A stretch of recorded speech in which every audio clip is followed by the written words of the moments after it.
Je suis ici pour vous parler de la souffrance humaine.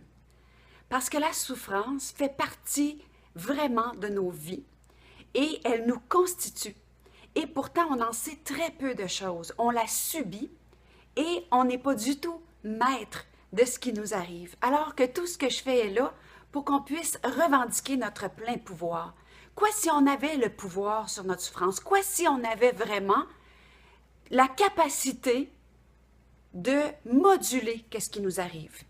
Donc, à quoi sert la souffrance? Qu'est-ce qui la déclenche, la constitue?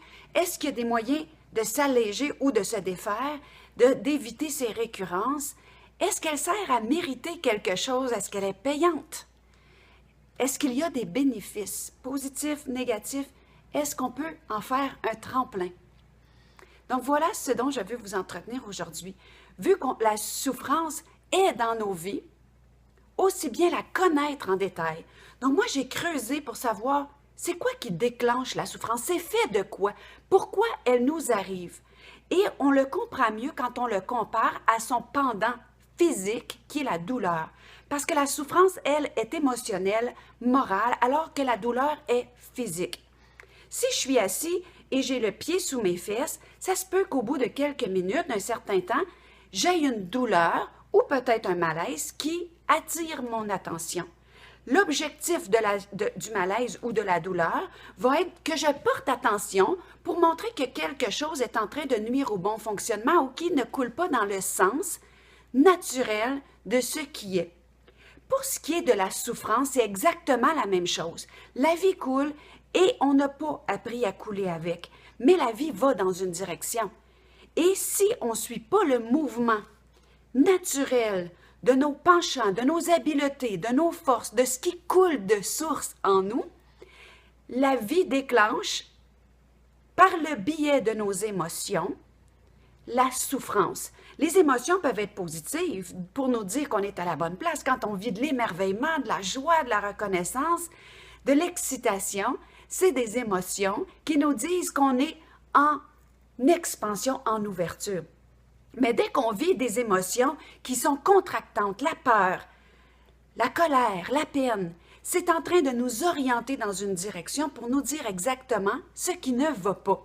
Donc, la souffrance est un cri que tout le monde entend. C'est vraiment un déclencheur de tension pour rien d'autre que pour attirer notre attention.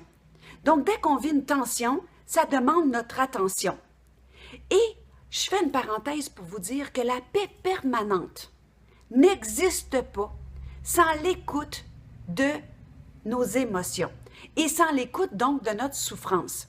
Donc la souffrance ne sert à rien d'autre que d'être un indicateur, un messager, un pointeur qui demande de notre attention. Donc qu'est-ce qui crée la souffrance? Il y a au moins 3 choses. La première, c'est quand on va à contre-courant de notre nature, de nos élans, de ce que l'on est fondamentalement au niveau de notre être profond. Donc, il y a quelque chose qui prend la relève et qui sait ce que nous, on ne sait plus. Première des choses qui déclenche la souffrance. La deuxième, et ça c'est extrêmement important de le comprendre, c'est notre pensée. Les êtres humains, on confond présence, écoute et pensée. La pensée, elle est très rarement dans l'instant. Quand vous êtes ici avec moi en train de m'écouter, vous êtes en écoute, vous n'êtes pas en train de penser. Si vous pensez, votre écoute n'est pas réelle.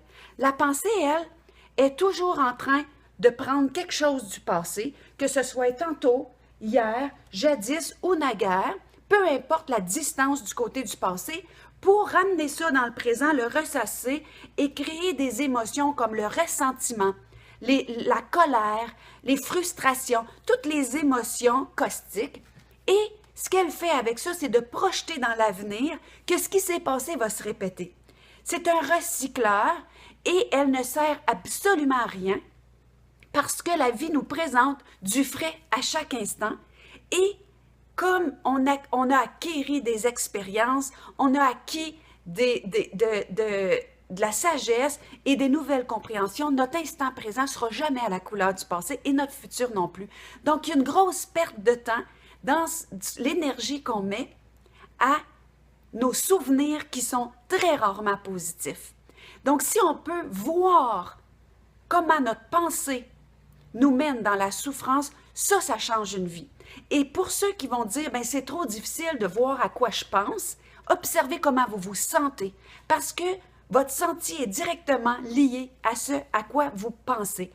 Et la troisième chose qui déclenche la souffrance, c'est des événements qui déclenchent notre corps émotionnel de souffrance. Donc, vous avez certainement déjà entendu cette expression-là. On a un corps physique, on a un corps éthérique, on a des corps, différents corps de différentes, comment je dirais, natures, mais on a un corps émotionnel de souffrance. Et ce corps-là, c'est comme le construit de notre histoire et le fait qu'on a grandi, pas toujours sur un jardin de roses, que notre contexte était pauvre, inadéquat, nos premiers répondants, pas toujours répondants, on a mis en place des mécanismes de survie pour continuer à grandir malgré ce qui était sur la trame de notre vie.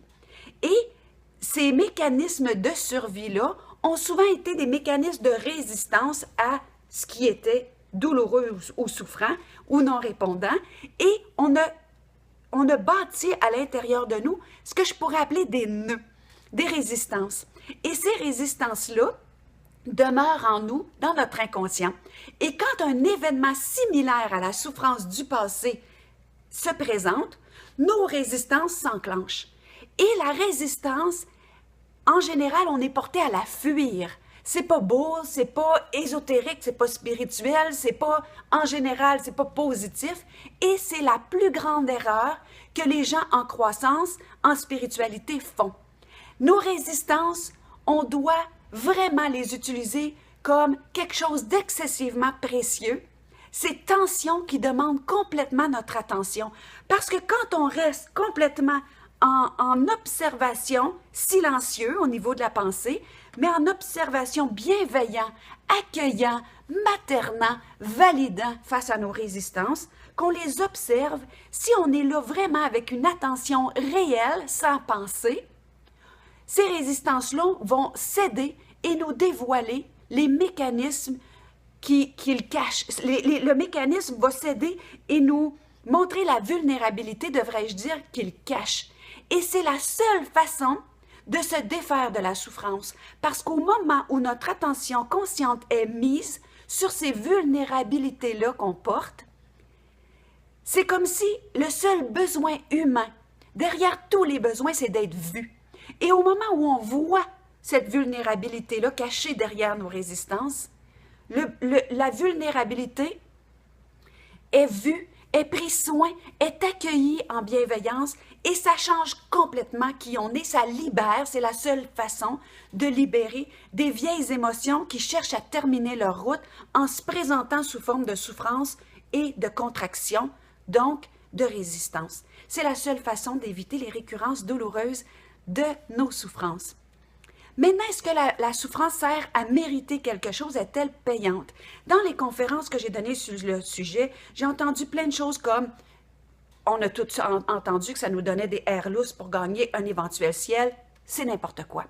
Ça ne nous amène pas la sérénité, ça ne nous amène pas la sagesse, ça ne nous fait pas grandir. C'est ce qu'on fait avec la souffrance. Est-ce qu'on est témoin de notre souffrance? Est-ce qu'on l'accueille, qui nous mène ailleurs? Et ça ne nous mène pas dans une éventualité d'être une personne mieux, ou plus sage, ou plus ésotérique ou éthérique, ou je ne sais pas quoi. C'est rien de ça.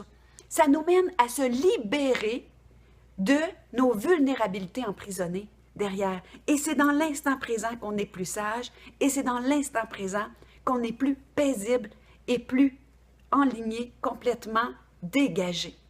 Donc ça, c'est le bénéfice quand on fait ce qu'il faut avec. Parce que si on lui résiste, la souffrance va juste continuer à s'accentuer, elle disparaîtra jamais. Parce que si vous savez comment que la vie est faite, elle va dans un sens, elle suit son courant. Et ce qui ne s'exprime pas, s'imprime, nous réprime et va aller jusqu'à nous supprimer en nous emmenant dans la maladie, dans tous les maux physiques, émotionnels, psychologiques, existentiels, mais elle va dans ce sens-là jusqu'à la mort. Donc, on n'a rien d'autre à faire que d'accueillir la souffrance comme un messager qui nous dit soit que quelque chose ne va pas, soit que notre pensée est complètement obsessive du passé au futur, soit que le passé, les émotions du passé qui n'ont pas été entendues veulent enfin terminer leur route. Et dans ce sens-là, c'est la plus merveilleuse nouvelle qu'on peut avoir du fait que la souffrance est un indicateur et un messager.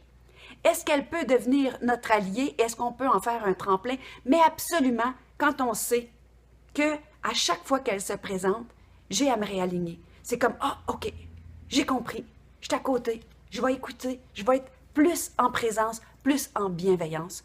Voilà pour ce qui est de la souffrance. Souvenez-vous que vous êtes la seule personne à détenir la prérogative de revendiquer votre plein pouvoir et de brandir bien haut votre flambeau. Vous avez aimé cet entretien? Vous voulez poursuivre sur cette lancée? Je vous propose de souscrire à ma chaîne YouTube maintenant en cliquant sur le petit bouton s'abonner juste au-dessous de cette vidéo, puis pour pouvoir voir toutes les nouveautés sur votre merveilleux parcours. Aussi, je vous invite à aller sur ma page d'accueil qui est le www.porteurdeflambeau.com et vous inscrire votre nom pour l'abonnement à l'infolette. Ça va vous permettre de recevoir des offres gratuites de des programmes, livres, mises à jour des événements, tout ce que vous ne pouvez pas trouver ici. C'est une merveilleuse façon de se donner la main, de se coller sur le feu qui brûle à l'intérieur de quelqu'un d'autre pour s'enflammer. Moi, j'espère être pour vous cet éveilleur, ce soutien dans vos creux de vague. Et je veux vous dire au plaisir, au privilège de vous revoir. Jusque-là, souvenez-vous, prenez possession de votre plein pouvoir, brandissez bien haut votre lumière parce que vous aussi, vous êtes un porteur de flambeau, un porteur de votre propre lumière pour irradier ce monde de joie et de clarté. À la prochaine!